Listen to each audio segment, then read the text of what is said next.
Yes bakunze ba Emperor TV +257 tukizere ko mumeze neza twizere ko mukomeye nimi kuri microphone imbere kwanza tubashimira abakunzi ba Emperor TV ko mwatubaye hafi umwaka uheze no turasabye ngo mudusupportinga mutuba hafi natwe turabifurije umwaka mushasha abafanzi wacu wabera umwaka mwiza umwaka w'imigisha muge nubage hama bataragira subscribe please turabasabye mugiye subscribe kuri page yacu ya Emperor TV kuko ni vyinshi vyiza mugiye kubona kuri no mwaka hama no mustuza kuyaga about event yarayibereye kuri Borabora ibintu vyahabaye ni mboneka rimwe reka dushimire Crystal Event na team yose ya Crystal Event dushimire na CEO wa Crystal Event akaba ari DJ Paulin na Emperor TV twashyize neza kuri Borabora yari saa 6 z'ijoro zirenga twasanze abantu itsinzi ry'abantu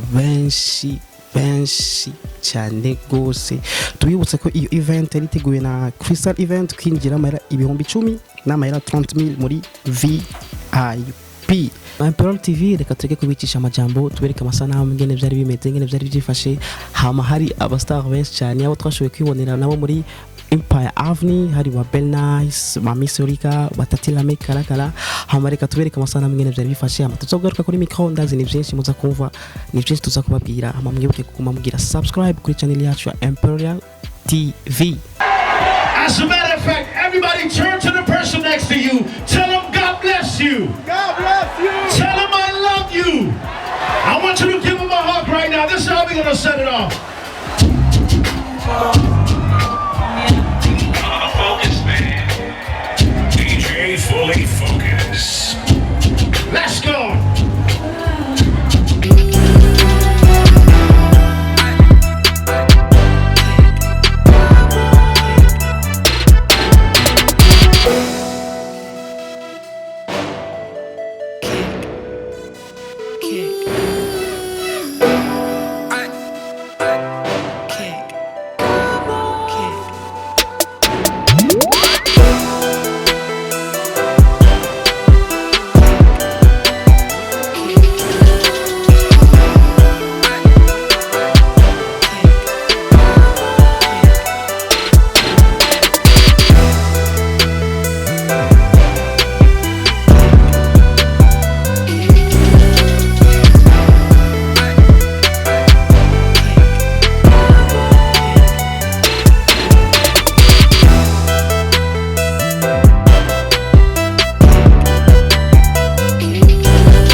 neza twe tugize saa 2 z'agatondo ariko urabona abantu umunezero ni wose baracyajoherwa kandi abantu babandanya biyongera hamwe Emperor TV turashimiye abafonzi bacu bose mu bandanya mu dusupportinga reka dushimire na team yose ya Crystal Event na CEO wabo akaba ari DJ Paulin kwa mabatunganya ibiteramo nk'ibi hama bataragira subscribe mugire subscribe kuri channel yacu ya Emperor TV ciao